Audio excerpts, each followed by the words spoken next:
Aujourd'hui, nous allons à Chili, aux rues éclairées du soleil d'Antofagasta, où la disparition d'une jeune femme a envoyé des vagues de choc à travers une communauté tigrée.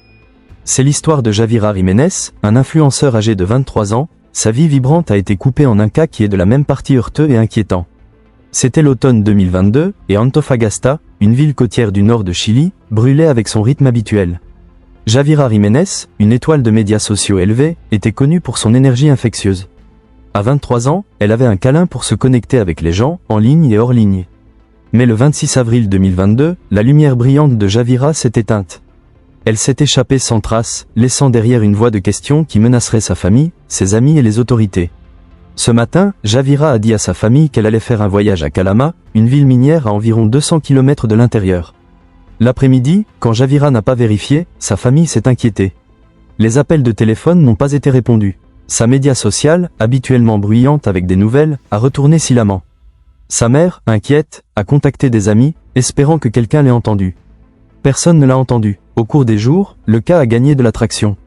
Les médias locaux ont reçu la histoire, et les suivants de Javira ont flotté les médias sociaux avec des hashtags, demandant des réponses. Le rapport de la police, écrit le 26 avril 2022, a marqué le début officiel de l'enquête.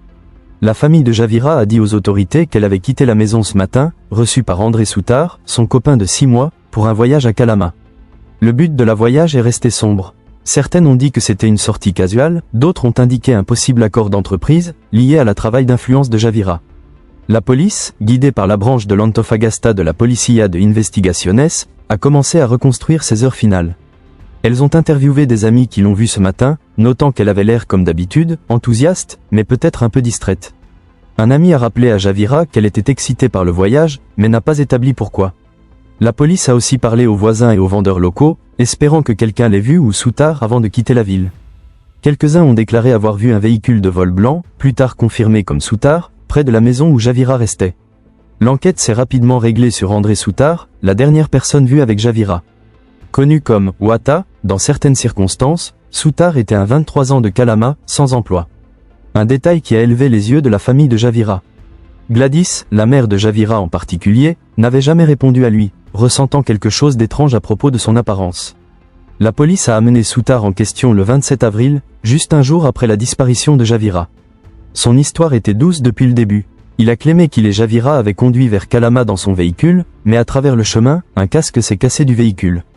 Selon Souttar, ceci a éclaté l'argument. Il a dit qu'il avait laissé Javira à côté du chemin, près de l'entrée de la ville, pendant qu'il allait récupérer le casque. Quand il est revenu, il a insisté qu'elle n'était plus là. Il a dit à la police qu'il a supposé qu'elle s'était éloignée ou qu'elle s'était emportée d'un autre endroit. Son compte d'account a éclaté les chercheurs. Pourquoi laissait-il seul dans une zone si lointaine? Et pourquoi ne l'a-t-il pas appelé immédiatement? Le témoignage de Souttar n'a pas été correct avec Gladys non plus. Dans une interview avec des journalistes, elle a exprimé son scepticisme, indiquant que Souttar n'avait pas appelé à elle ou à personne d'autre dans la famille pour demander de savoir où se trouvait Javira. Il n'a même pas l'air inquiet, a-t-elle dit plus tard, son voix éloignée de distrust.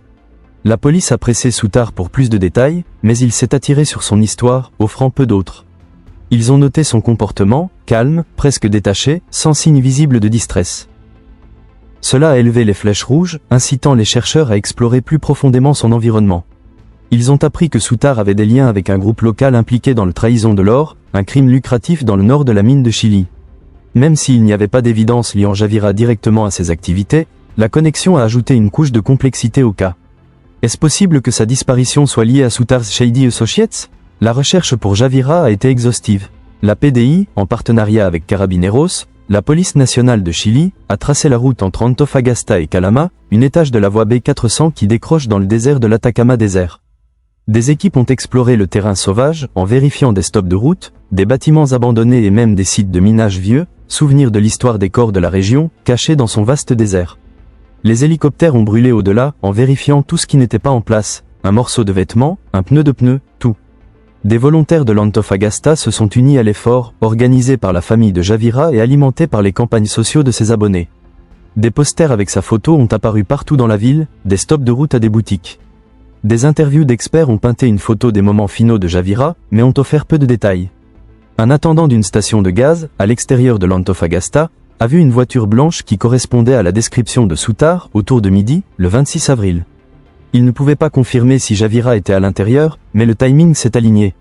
Un autre témoin, un chauffeur de voiture sur la B400, a déclaré avoir vu un couple s'arguer près d'un véhicule ce jour, même s'il ne pouvait pas les identifier. Le téléphone de Javira, un élément critique, a été sorti l'après-midi du 26 avril, et son dernier clic l'a mis quelque part sur la route. Le téléphone de Soutar, par contre, a montré un mouvement vers l'Antofagasta, après l'accident d'un casque, contraignant son accusation d'un retour rapide. Au cours des semaines, l'enquête a pris un tour plus sombre. Le 2 septembre 2022, la PDI a encore arrêté Soutar, cette fois pour l'obstruction de la justice. Ils avaient trouvé des inconsistances dans son histoire, et il avait été évasif lorsqu'il a été demandé de fournir son téléphone pour l'analyse forense. Quand ils l'ont enfin reçu, ils ont découvert des messages et des fiches d'audio liant-il à un ring de théâtre en copie, dirigé par un homme nommé Jonathan Olave. La police suspectait que Soutar avait enregistré des informations sur Javira pour se protéger de d'autres. Il a été sorti avec des conditions, des rendez-vous par semaine à la station de PDI, et un ban sur la quittation de Chili. Mais le 18 septembre 2022, il est disparu. La PDI a ensuite confirmé qu'il avait échoué en Bolivie, et qu'il avait illégalement traversé la frontière. Interpol a publié une notice rouge, et la chasse pour Soutar est devenue internationale. Son vol a seulement amélioré les suspicions. Pourquoi courir s'il n'avait rien à cacher? Gladys et sa famille ont gardé la pression, organisant des vigilances et parlant à la média. En octobre 2022, elle a dit au rapporteur « Je ne crois pas à son histoire. Il sait plus que ce qu'il dit ». La police a partagé sa frustration. Ils ont interviewé des membres du cercle de Soutar, y compris sa mère, qui a affirmé son ignorance de ses héritiers. Ils ont aussi regardé les relations de Javira, en demandant à des amis si elle avait mentionné des menaces ou des conflits. La plupart ont dit non. L'enquête a continué, mais sans le corps de Javira, et avec Soutar en fuite, le cas est resté un mystère. La famille de Javira, cependant, n'a pas abandonné. Ils ont continué à chercher des réponses, à organiser des marches et des veillées, et à parler aux médias, gardant l'histoire de Javira vivante dans l'espoir que la justice serait un jour rendue. Le cas de Javira Jiménez est un rappel poignant de la vulnérabilité des jeunes femmes et de la complexité des enquêtes sur les personnes disparues. Il souligne également l'importance de la vigilance communautaire et de la persévérance de la famille dans la recherche de la vérité. Son histoire est un appel à l'action, un rappel que nous avons tous un rôle à jouer dans la protection des plus vulnérables et dans la lutte pour la justice. La communauté d'Antofagasta, et au-delà, attend toujours des réponses, espérant que la lumière sera un jour faite sur la disparition de Javira Jiménez.